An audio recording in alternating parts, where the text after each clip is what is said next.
سورہ نساء میں ہمیں اللہ سبحانہ تعالیٰ نے بہت سے احکامات دیے مومنوں کے لیے، جو کہ معاشرے کی اصلاح کے لیے تھی۔ اب اللہ سبحانہ تعالیٰ ہمیں ایک ایسی قوم کے بارے میں بتا رہے ہیں جو کہ وہاں پر اس زمانے میں موجود تھے، وہ ہے یہود۔ ٹھیک ہے، یہود جو تھے وہ آپ صلی اللہ علیہ وسلم جب مدینہ میں گئے تو یہود کی بڑی تعداد تھی وہاں پر، اور آپ صلی اللہ علیہ وسلم بہت خوش تھے۔ آپ کو یہ تھا کہ مدینہ میں، مکہ میں میرا تعلق مشرکین سے تھا، جن کو کبھی انبیاء کے بارے میں ان کو کوئی پتہ نہیں، کچھ نہیں، اس لیے کہ ان کے پاس تو کوئی نبی بہت عرصے سے نہیں آیا تھا، تو یہ نہ اللہ کی کتابوں کو سمجھتے ہیں نہ آخرت کو سمجھتے ہیں، تو ان کو میری بات بہت مشکل لگتی ہے۔ لیکن اب آپ صلی اللہ علیہ وسلم کو یہ امید تھی کہ مدینہ میں یہودی ہیں، اور چونکہ یہودی جو تھے وہ حضرت موسیٰ علیہ السلام کی قوم ہے، تو آپ صلی اللہ علیہ وسلم کو یہ امید تھی کہ یہ لوگ تو اللہ کی کتاب ان کے پاس ہے، تورات، یہ انبیاء کے بارے میں جانتے ہیں، تو یہودی فوراً مسلمان ہو جائیں گے اور اسلام بہت جلدی پھیلے گا۔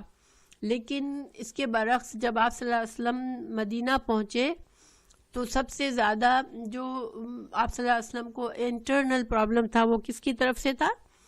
یہود کی طرف سے تھا، کہ یہود نے پہچان تو لیا آپ کو کہ یہ اللہ کے سچے رسول ہیں، کیونکہ اللہ سبحانہ تعالیٰ نے خود ہمیں بتایا کہ یعرفون کما یعرفون ابناہم، انہوں نے آپ صلی اللہ علیہ وسلم کو فوراً سے پہچان لیا کہ یہ اللہ کے سچے رسول ہیں۔ لیکن انہوں نے کیوں نہیں مانا آپ کو کہ یہ بنی اسرائیل سے ان کا نسب نہیں تھا آپ صلی اللہ علیہ وسلم کا، بلکہ بنو اسماعیل سے تھا۔ حضرت ابراہیم علیہ السلام کے بڑے بیٹے حضرت اسماعیل سے کی نسب سے آپ صلی اللہ علیہ وسلم پیدا ہوئے۔ ہوا یہ کہ آپ صلی اللہ علیہ وسلم کی امید کے باوجود، آپ کی بہت زیادہ خواہش کے باوجود، یہود نے جب آپ صلی اللہ علیہ وسلم مدینہ آئے تو بہت سی شرارتیں کی اور ہر کوشش کی کہ لوگ مسلمان ہونے سے ہٹ جائیں، یعنی جو مدینہ کے لوگ مسلمان ہو رہے تھے وہ چاہ رہے تھے کہ یہ بھی نہ مسلمان ہو، جو مشرکین تھے وہ ان کو بھی اسلام سے ہٹانے کی کوشش کر رہے تھے۔ تو اس بیک گراؤنڈ میں آج کی آیات ہے کہ اللہ سبحانہ تعالیٰ نے اب ڈائریکٹ یہود کی طرف اشارہ کیا ہے۔ پہلے ایک جنرل کچھ کیریکٹرز بتائے جو کہ اسلام کے خلاف تھے، جو بخل کرتے ہیں، جو تکبر کرتے ہیں وغیرہ وغیرہ، لیکن اب ڈائریکٹ ان لوگوں کی، اس قوم کی طرف اشارہ ہے جو کہ اسلام کی دشمنی کر رہا تھا، اور مسلمان جو ہو رہے تھے ان کو وہ کوشش ان کی یہی تھی کہ ان کے ذہن خراب کرے۔ سارے طریقے یہود کے تھے کہ وہ آپ صلی اللہ علیہ وسلم کا مذاق بناتے تھے، اسلام جب قرآن کی آیات آتی تو ان کا مذاق بناتے تھے، ہر طرح سے وہ مسلمانوں کو کنفیوز کرتے تھے کہ یہ جو ہے یہ صحیح دین نہیں ہے۔ اور آپ کو پتہ ہے کہ جب رسول اللہ صلی اللہ علیہ وسلم کے آنے سے پہلے مشرکین جو تھے وہ یہود کی بڑی عزت کرتے تھے کہ یہ اہل کتاب ہے، ان کے پاس اللہ کی کتاب ہے، تو مذہبی طور پر یہود کو بڑی برتری حاصل تھی۔ تو ظاہری بات ہے جب اسلام آیا تب بھی بہت سے مسلمان اپنے یہودی دوستوں کی طرف دیکھتے تھے کہ کیا یہ آپ کے خیال میں یہ صحیح مذہب ہے، کیا اس کو قبول کر لینا چاہیے، تو یہودی ان کو ہٹانے کی کوشش کرتے۔ تو اللہ سبحانہ تعالیٰ نے ان آیات میں اب آنے والے ٹاپک میں مسلمانوں کو سمجھایا ہے کہ یہودی جو کی شرارتیں یہ ہیں، اور تم اگر یہودیوں کے باتوں میں آ جاؤ گے تو یہ تم کو گمراہ کرنا چاہتے۔ ٹھیک ہے، اب انشاءاللہ ہم اس سوچ کے ساتھ ہم ان آیت کو پڑھتے ہیں۔ علم ترا، اور یہ علم ترا جو ہے وہ اسی طرح قرآن میں کئی دفعہ استعمال ہوا ہے، اور یہ ایک تعجب کے لیے ایک طرح سے یہ فریز ہے کہ تعجب یا افسوس اظہار کرنا ہو دے۔ علم ترا، کیا تم نے نہیں دیکھا؟ اللہ سبحانہ تعالیٰ مسلمانوں سے مخاطب ہے، یعنی کیا تم نے نہیں دیکھا؟ الا، طرف، الذین، ان لوگوں کی طرف دیکھا، اوتو، وہ جو دیے گئے ہے، اوتو جو دیے گئے تھے، نصیباً، نصیب کہتے ہیں حصہ، انسان کی تقدیر کا حصے کو نصیب کہتے ہیں، کہ کسی کے ساتھ مسلسل بہت زیادہ اللہ نے نعمتیں کی، فضل کیا، تو ہم کہتے ہیں اس کا یہ بڑی نصیب والی ہے۔ تو اوتو نصیباً، جو دیے گئے نصیباً حصہ من الکتاب. اور جو کہ تنوین ہے تو تنوین جب ہوتی ہے کسی لفظ پر تو اس کا ایک ترجمہ کیا ہوتا ہے؟ ایک. ٹھیک ہے، ایک. تو یہاں پر ایک حصہ مطلب ہے. کیا تم نے دیکھا ان کی طرف جو دیے گئے ایک حصہ من الکتاب. الکتاب، الکتاب خاص کتاب، خاص کتاب. ٹھیک ہے، اور وہ خاص کتاب کیا ہے؟ جو اللہ سبحانہ تعالیٰ کے پاس لوح محفوظ میں ہے. قرآن بھی ہے اس کا مطلب. تو اللہ سبحانہ تعالیٰ فرما رہے ہیں کہ کیا تم نے دیکھا ان لوگوں کی طرف جو دیے گئے تھے ایک حصہ الکتاب میں سے.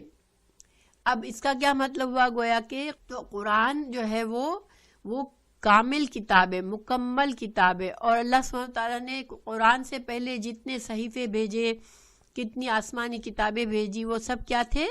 وہ اس میں سے کچھ حصے تھے. یعنی اللہ سبحانہ تعالیٰ نے جس طرح سے انسان ترقی کر رہا تھا، جیسے آدم علیہ السلام کے بعد سے جو انسان کے اندر ارتقاء آیا نا، جیسے انسان پتھر کے زمانے کی طرح سے بالکل سادہ زندگی سے آہستہ آہستہ آہستہ بڑھتا آج ہم کہاں پہنچے ہوئے ہیں؟ ٹیکنالوجی کے دور میں پہنچے ہوئے ہیں.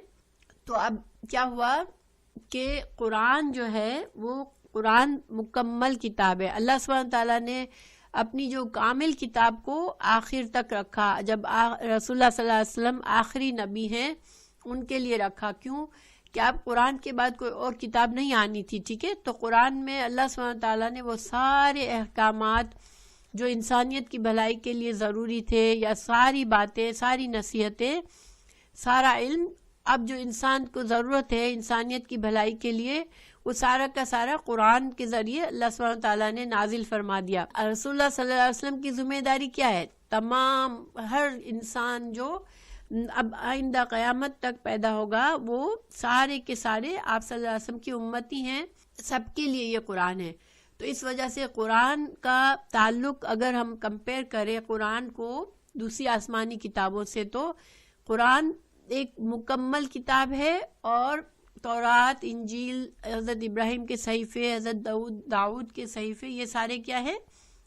یہ اس مکمل کتاب کے کچھ حصے ہیں. اس لیے آپ اللہ سبحانہ تعالیٰ یہاں فرما رہے ہیں کہ جن لوگوں کو کتاب کا ایک حصہ دیا گیا تھا، یعنی کہ قرآن کا ایک حصہ ان کو پہلے سے مل چکا تھا، اب آگے اللہ تعالیٰ بتا رہے ہیں کہ وہ کیا کریں. یشترونا کا مطلب خریدنا یا بیچنا، یہ دونوں معنوں میں استعمال ہوتا ہے. یشترو کا لفظی معنی کیا ہوتا ہے؟ ایک چیز کے بدلے دوسری چیز لینا. یہاں پر خریدنے کے معنی میں وہ کیا خریدتے ہیں؟ الضلالۃ. دلالہ کا مطلب گمراہی ہوتا ہے. وہ خریدتے ہیں گمراہی کو. یریدونا وہ چاہتے ہیں، ارادہ کرتے ہیں، یعنی وہ چاہتے ہیں. ارادہ انسان کس چیز کا کرتا ہے؟ جس چیز کو چاہتا ہے، جس چیز کو حاصل کرنا چاہتا ہے. تو وہ کیا چاہتے ہیں؟ ان کے تدلو تم بھی بھٹک جاؤ. السبیل ال کے ساتھ خاص سبیل، جو کہ سبیل کا مطلب ہوتا ہے راستہ. تو خاص راستہ کون سا ہے؟ ہدایت کا راستہ. اب اللہ تعالیٰ نے ان کے بارے میں ہمیں کچھ باتیں بتائی. پہلی بات کہ وہ خود کیا کرتے ہیں اپنے لیے، وہ ان کو تو اللہ نے کتاب دی تھی تو وہ تو جانتے ہیں. آپ صلی اللہ علیہ وسلم کو جان لیا انہوں نے، کتاب کا خاص حصہ دیا گیا تھا ان لوگوں کو. تو وہ تو اللہ کے مذہب کو سمجھتے ہیں، اللہ کے رسولوں کو سمجھتے ہیں، کیونکہ انہوں نے اللہ کے کئی رسول دیکھے بنی اسرائیل نے. وہ تو پہچانتے تھے، لیکن انہوں نے ڈیسائیڈ کیا کہ ہم نہیں مانیں گے اپنی ضد کی وجہ سے. تو انہوں نے گویا گمراہی خرید لی، ہدایت کو چھوڑ دیا اور گمراہی خرید لی اپنے لیے. لیکن وہ چونکہ خود گمراہی خرید رہے ہیں تو وہ کیا چاہتے ہیں کہ تم مسلمانوں جو ان کے ساتھ رہ رہے ہو، وہ کیا چاہتے ہیں کہ تم بھی سیدھا راستہ نہیں پاؤ، تم بھی بھٹک جاؤ، تم بھی ان کی طرح غلط راستے پر چلو. واللہ اور اللہ سبحانہ تعالی جو عالم بعدائکم، اللہ خوب اچھی طرح جانتا ہے، اللہ سے کچھ چھپا ہوا نہیں ہے کہ تمہارے دشمن کون ہے. تو اللہ تعالیٰ تمہارے دشمنوں کو بہت اچھی طرح جانتا ہے.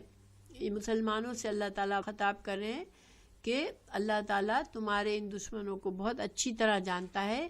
وَكَفَى بِاللَّهِ وَلِيًّا، کفا کہتے ہیں کافی ہو جانا، کافی ہے باللہ اللہ، ولیًا دوست کے طور پر، اللہ تعالیٰ کارساز ہے، اللہ تعالیٰ مددگار ہے، تمہارے لیے کافی ہے. یعنی اللہ تعالیٰ مسلمانوں سے کہہ رہے ہیں کہ یہ لوگ تو ایسی چالیں چل رہے ہیں، لیکن تم جو مومن ہو تو تمہارے دشمنوں کے لیے اللہ ہی کافی ہے. یعنی کہ اللہ ان کی ٹیک کیئر کر لے گا، اللہ ان تمہارے دشمنوں کو سزا دے گا، اللہ ان دشمنوں کی چال کو تم پر نقصان نہیں ہونے دے گا. یہ سارے معنی ہیں یہاں پر.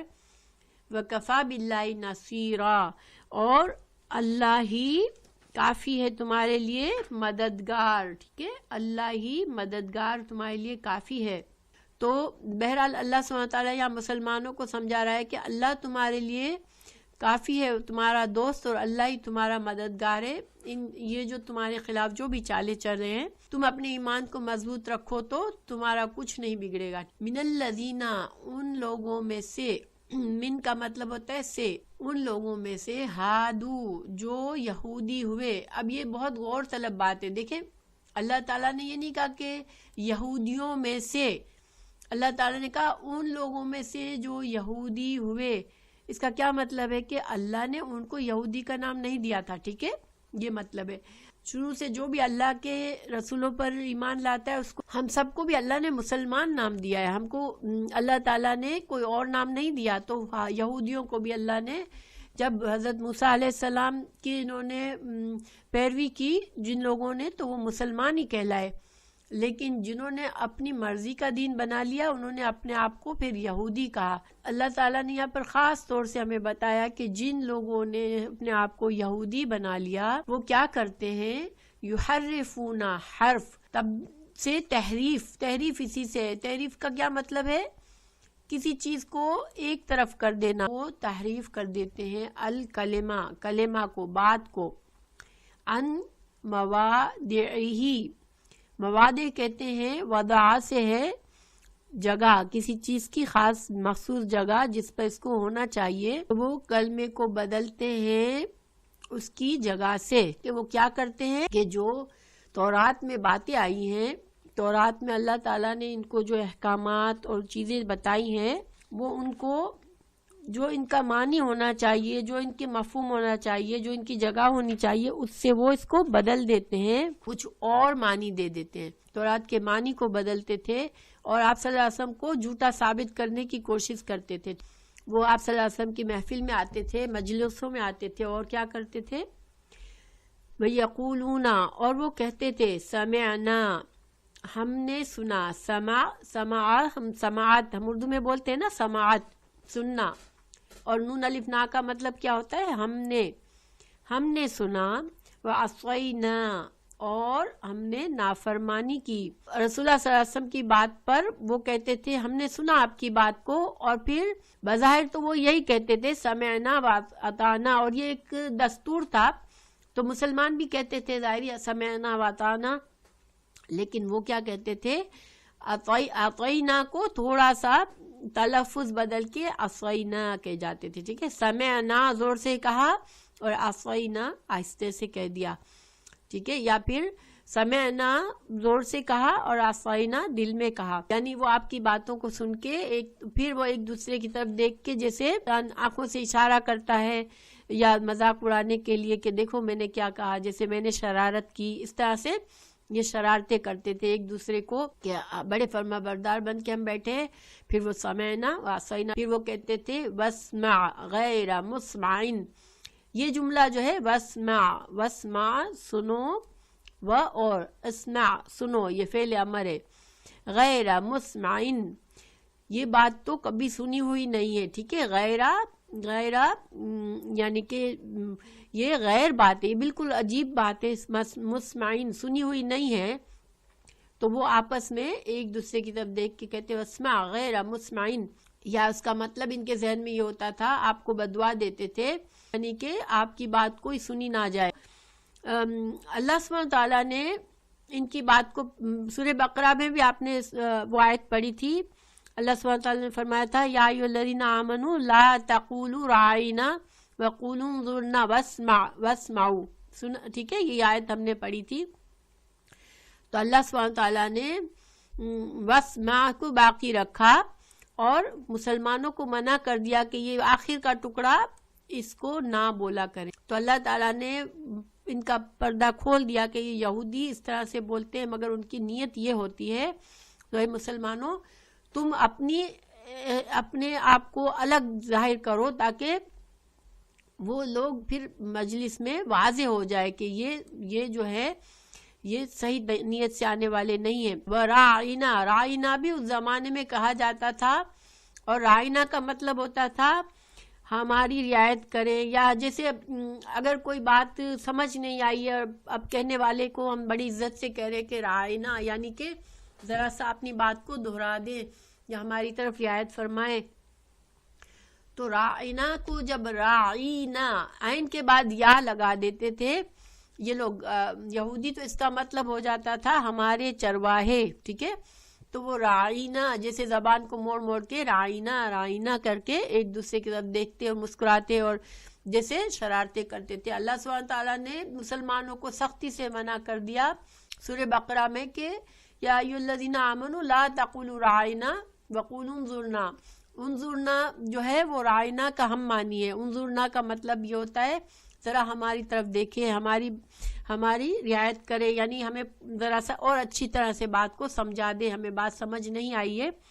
سیدھے سادے لوگوں مسلمانوں کو سمجھ میں آنے والی باتیں نہیں تھی. پلس اگر رسول اللہ صلی اللہ علیہ وسلم کو آتا بھی تھا کہ بھائی یہ جو ہے یہ شرارتیں کر رہے، لیکن یہ ساری ایسی شرارتیں تھی کہ اگر آپ صلی اللہ علیہ وسلم ان کو ڈانٹتے کہ تم ایسا مت کرو تو وہ کہتے لو ہم تو آپ سے اچھی بات کر رہے ہیں اور آپ تو ہمیں ٹوک رہے ہیں بلا وجہ.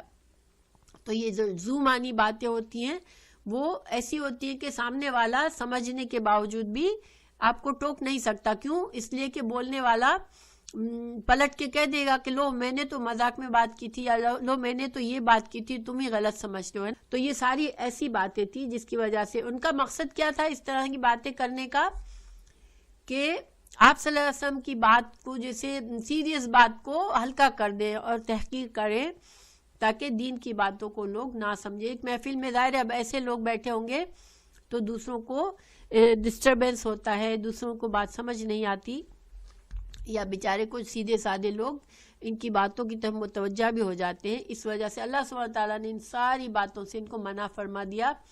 اور اس آیت میں اس کی تفصیل بتائیے. لین موڑتے ہوئے، رائنا کو وہ کس طرح بولتے تھے؟ لین موڑتے ہوئے، بِأَلْسَنَتِهِمْ اپنی زبانوں کو، یعنی اپنی زبانوں کو تھوڑا مروڑ دے کے رائنا کر دیتے، رائنا کو.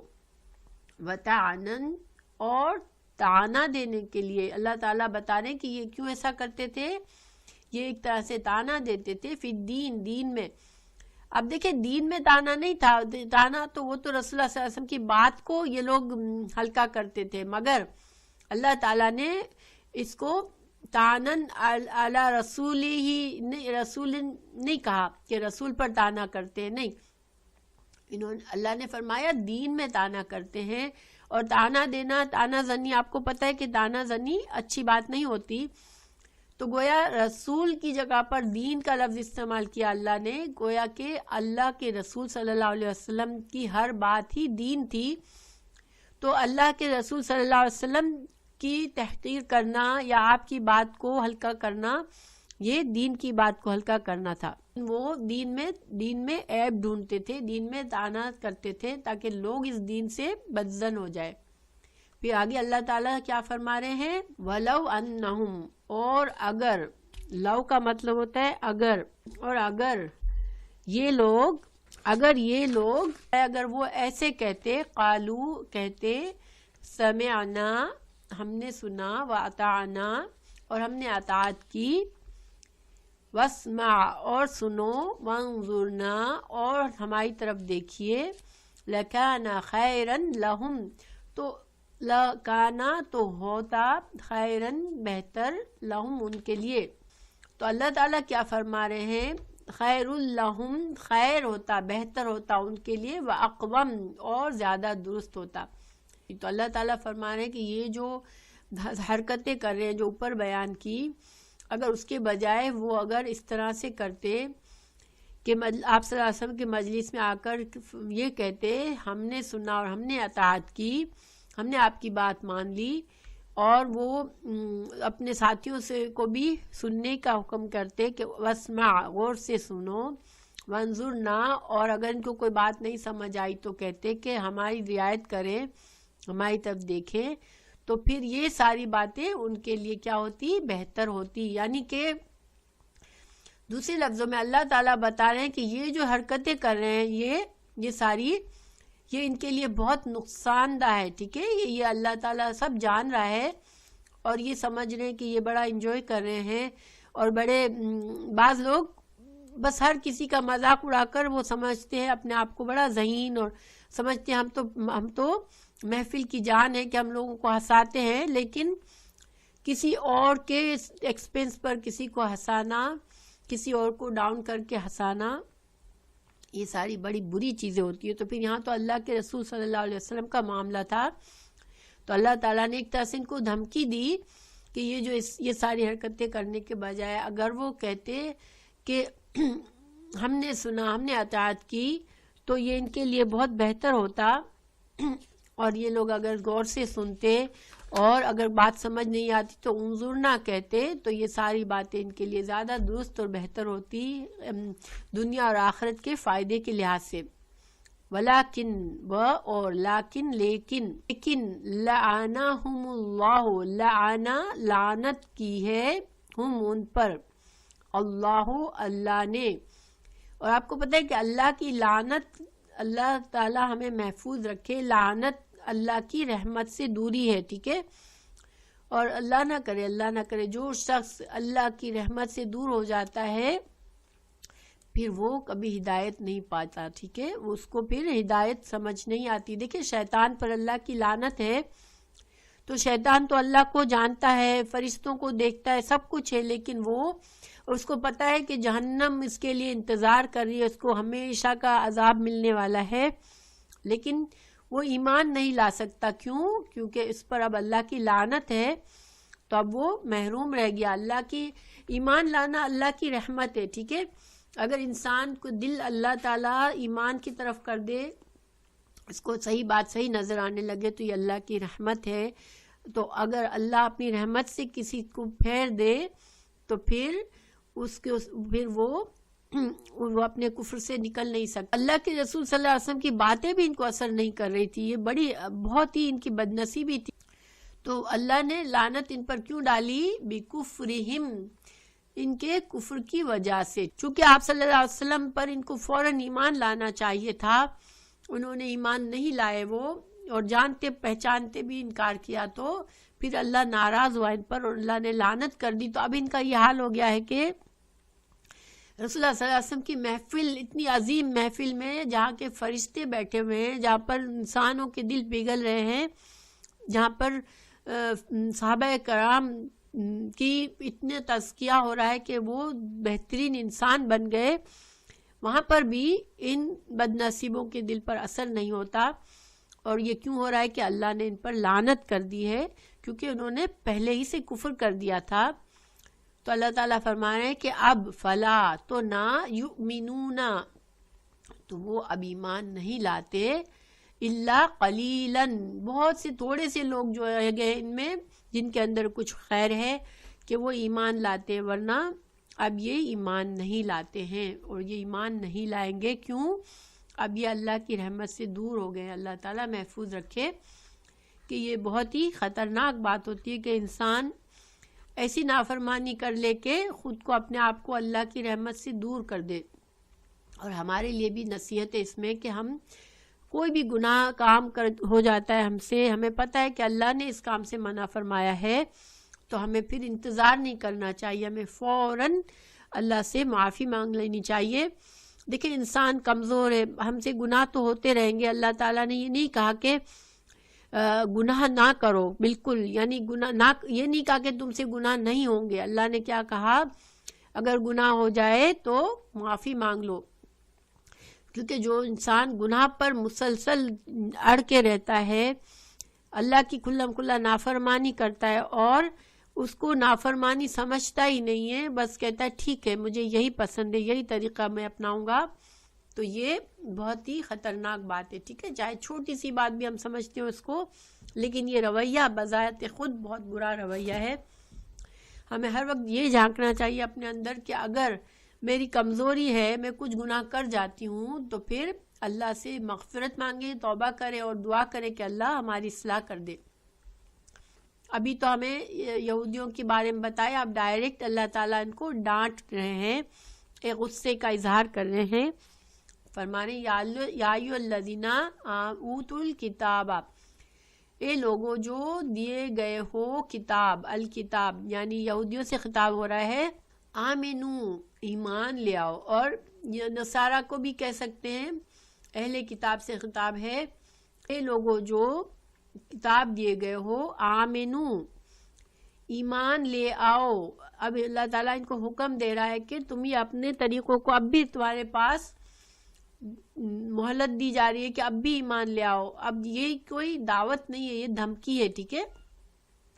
کہ تمہارا چاند سب ختم ہو رہا ہے، تم اب بھی ایمان لے آؤ، ورنہ کیا ہوگا؟ بیما ساتھ اس کے جو نزلنا اتاری ہم نے، نزلنا اتاری ہم نے، مصدقن جو کیا ہے، صدق تصدیق کرنے والی ہے، واسطے اس کے لیے ماں جو معکم جو تمہارے پاس ہے، من قبل، یہاں پر ایک بات پوری ہوتی ہے کہ اے اہل کتاب تم ایمان لے آؤ اس چیز پر جو کہ ہم نے نازل کی ہے، اور وہ چیز جو تصدیق کرنے والی ہے جو تمہارے پاس ہے، کہ اے یہودیوں تم اس قرآن کو سچ مان لو، رسول اللہ صلی اللہ علیہ وسلم کے لائے ہوئے دین کو مان لو، اور یہ تصدیق کرنے والا ہے جو تورات تمہارے پاس ہے اس کی، ٹھیک ہے؟ جو کچھ دین تمہارے پاس ہے جو موسیٰ علیہ السلام لائے تھے، اس کی تصدیق کرنے والا ہے یہ دین، یہ کتاب، تو تم اب اس پر ایمان لے آؤ۔ اب یہ ایک دھمکی دی جا رہی ہے، من قبلی اس سے پہلے، ان یہ کہ نطمسا، طمسا کہتے ہیں، طمس کسی چیز کو بگاڑ دینا، مٹا دینا، تو اس سے پہلے کہ ہم بگاڑ دیں، وجوہن چہروں کو، یہ بڑی خطرناک دھمکی ہے۔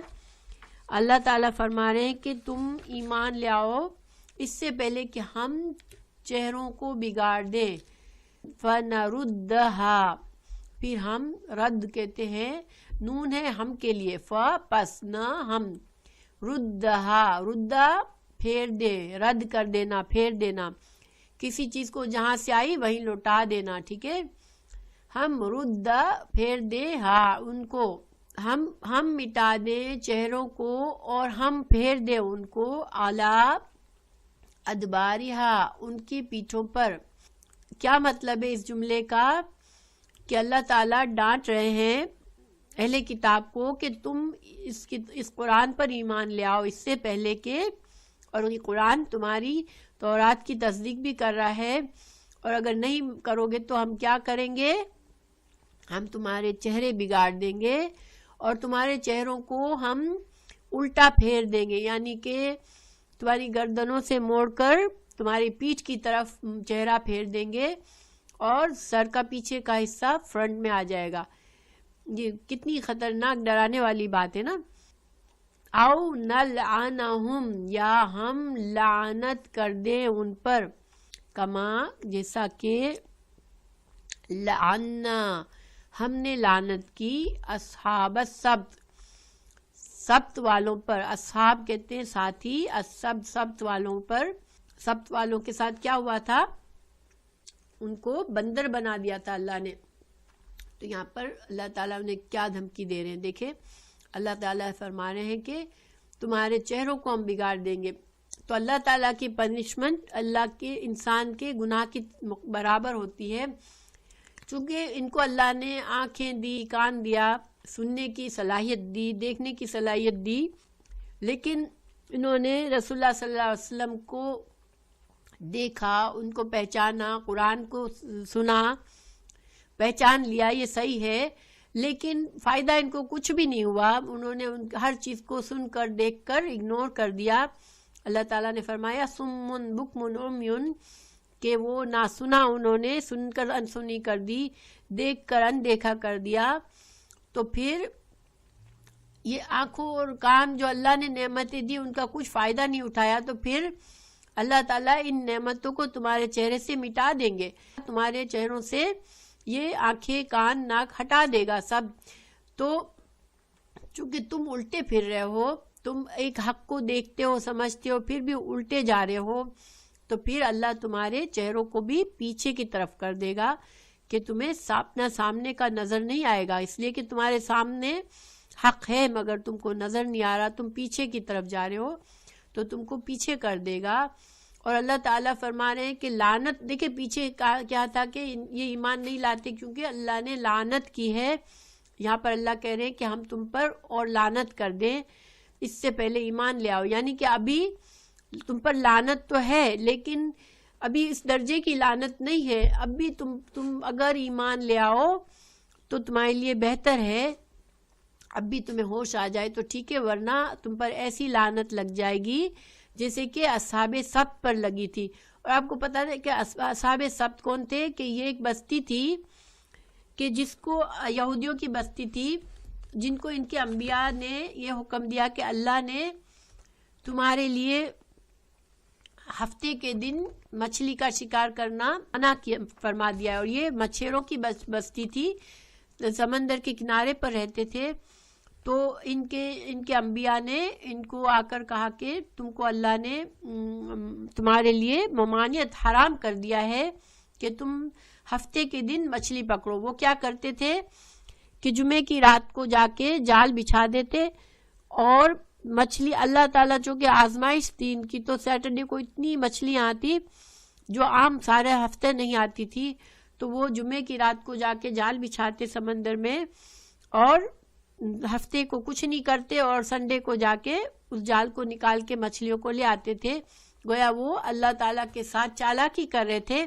تو اللہ تعالیٰ نے اس بستی کے لوگوں کو جو یہ حرکت کرتے تھے ان کو بندر بنا دیا تھا، اور پھر وہ بندر بن کر 3 دن تک زندہ رہے تھے.